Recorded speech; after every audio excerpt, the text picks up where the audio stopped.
Hi guys, I'm here today in Waterstones in Birmingham with the lovely Lauren James. Hi. Who wrote the amazing Next Together. Cue the weird sound effects and fireworks.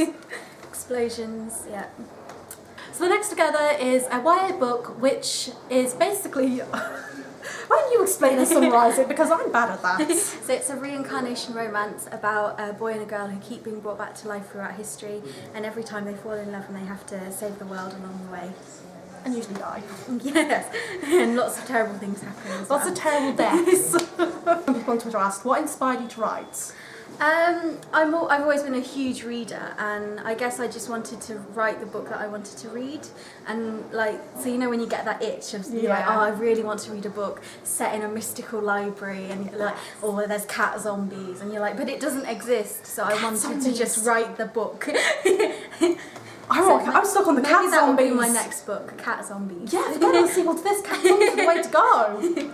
So I just wanted to like scratch that itch and write the book I wanted to read, and I was writing it for myself, and it never occurred to me really to like think of getting it published, because I kind of thought you had to be sort of middle-aged to have anything worth writing about to be actually published. It seemed that way, doesn't it? You can't think that. I mean, you're not much older than me. You're only a year or two older than me, yeah, aren't you? I'm 23, so yeah. And from my research, you know, my research is very bad. You're a scientist, aren't you? Yeah, so I graduated last year with a degree in chemistry and physics. So this was just a kind of a hobby, and then I got an agent and a book deal, and you seem like very much a jack of all trades. I mean, you know a lot about history because you did it in the book.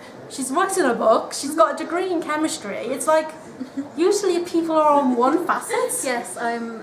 Just a jack of all trades here. If you could only read one book for the rest of your life, I think at the minute it would be The Raven Boys by Maggie Stiefvater, because I've just read that series and I can't stop thinking about it. I only recently finished it and I'm already like having to fight rereading it because I'm just so desperate for the last one and just everything about it, and it's just, yeah, it's...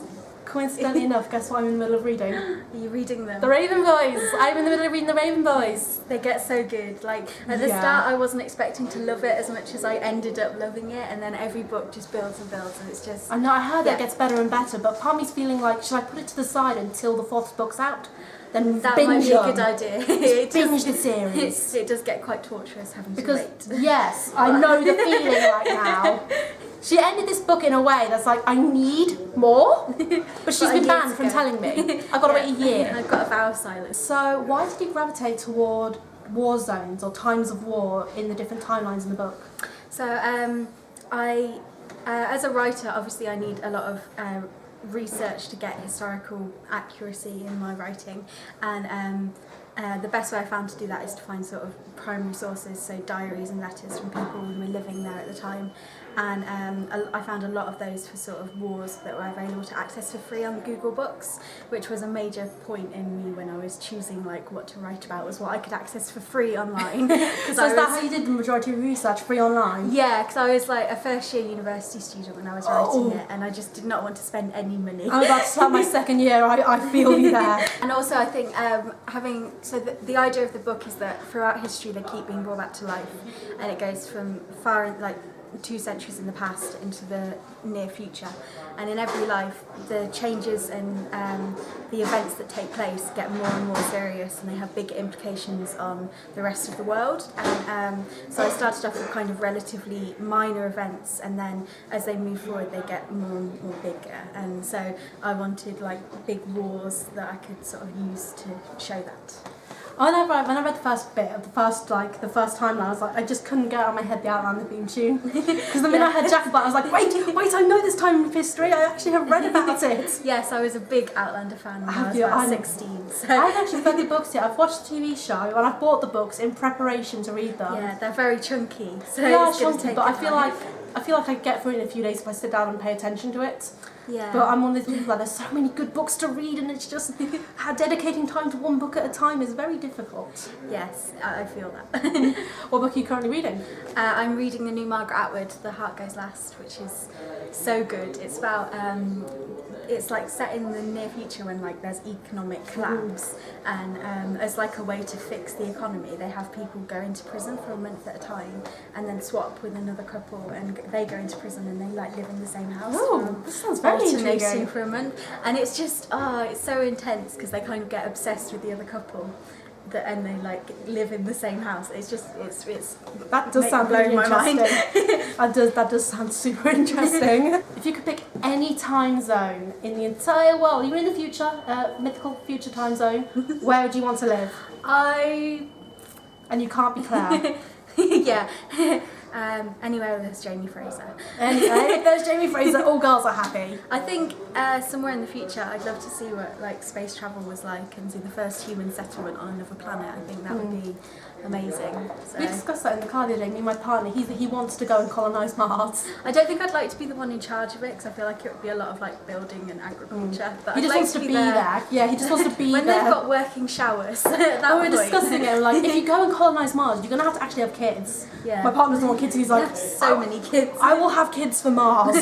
Out of all the time zones you wrote in The Next Together, there was the 1700s, the Jacobean Revolution, Crimean War, then there was 2019 and 2036. Yeah. Which was your favourite time zone to write? Everyone always says their favourite is the 2019 one because it's just sort of lots of funny jokes so cute. and sweet letters back and forth and not much really happens. It felt so realistic to me. I will have to say this though. The notes felt so realistic to me because I'm in a long-term relationship and I feel like it's not really romantic when it gets to that point. It's just tearing into each other, being daft, Good, blaming each other for missing porridge jokes. I read one, I think it was the porridge jokes one, and I'm just thinking, I left a note to my partner, pretty much exactly the same as that a few days ago. You ate all my porridge, yeah. I think it was cookies in all fairness, like, if you ate my cookies, return them immediately.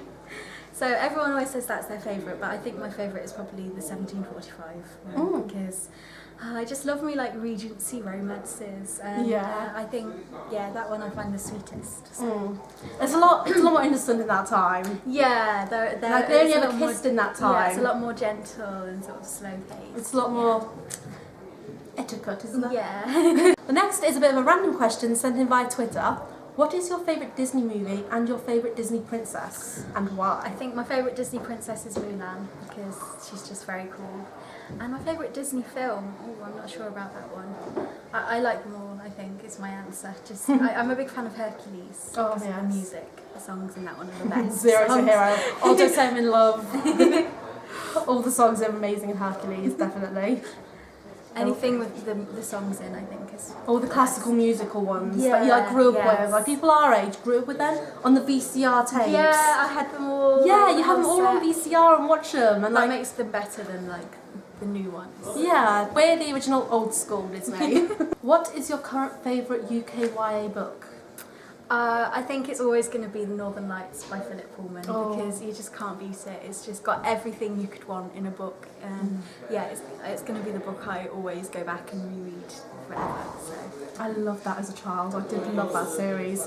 I always wanted a little demon. Yeah, Did you think that's a demon or daemon? I think just demon. It was demon to me, but I always wanted a companion. Yes, I always want to know what mine is. I know.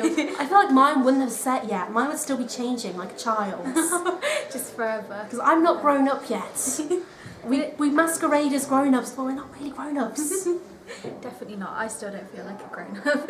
It's weird, like, as you grow older, your definition of when you become an adult raises and raises. Yeah. I used to say 18 is a grown-up, and I'm like, 25 maybe? 18, you're still a child. I'm 21 and I'm not a grown-up. Another strange one from Twitter. What is your favourite breed of dog? Mongrels, definitely. Yeah, I've always got rescue dogs. Oh, have you got dogs yourself? Yeah, my dog looks just like a fox. She's so cute.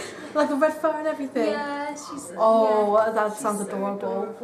I always thought foxes act more like cats though. She does act like, a lot like a cat, yeah. So a dog that looks like a fox that acts like a cat? Yeah. That's my favourite breed of dog. That is a very strange breed of dog. This is another question that was asked in conjunction to an old video I did. What is your definition of young adult books? Ooh, that's a good one. I had to have a big discussion about this on my channel because so many people define it differently. I think when you're aware that you have to be responsible to your readership. So for me, I would write any book that I want to read as long as I'm aware of who I'm writing it for and I try and be responsible. And you can't, like, I think teenagers can handle anything, like there's no limits, but you have to make sure you do it responsibly. You can't just throw in things sort of for the scandal or whatever. You need to make sure anyone reading it either has all the information they need in the text, or they have further resources that they could refer to for anything sort of that is potentially sort of going to affect them and trigger anything. So yeah. Yeah, I think that's actually a really good answer. Well, that's a really great one. And then the final one of the minute is, what is your favourite genre? Any genre. I think Anything. the way I wrote The Next Together was to make a list of all of my favourite kinds of things in books and try and combine them all into one book. So I was really confused. As I read this book, I was like, wait, this is a historical romance. Wait, this is a future sci-fi book. Wait, this is a science book. What is happening? yes, that's what I was intending. I wanted to have a mix of anything and everything. So yeah. So it was absolutely amazing talking to you, Lauren. Yes, thank you very much for interviewing me. This is really fun. You're actually one of the most fun people I've spoken to in a while. This is all part of the blog vlog tour for UKYA Extravaganza, which is being held in Nottingham on this date that I will input here, because do not ask me to bring a date out from the top of my mind, I will fail. And we are doing a giveaway, so you can have this lovely book, Tyrone. This beautiful book. Wow, I sounded weird then. What I'm doing is I've got 3 copies of this book. You can kind of see them here. But if you enter the contest, the link to the contest will be in the box below, so go check that out. To enter, you have to follow me on Twitter, subscribe to my YouTube, and follow Lauren on Twitter. Yeah. And then you are in for a chance to win a signed and dedicated book. So guys, make sure you click the link below, enter the contest. Good luck. Like, comment and subscribe. May the odds be ever in your favour. Thank you so much for watching. Go check out Lauren, go check out her book. I will see you guys soon for another video. Bye. Bye.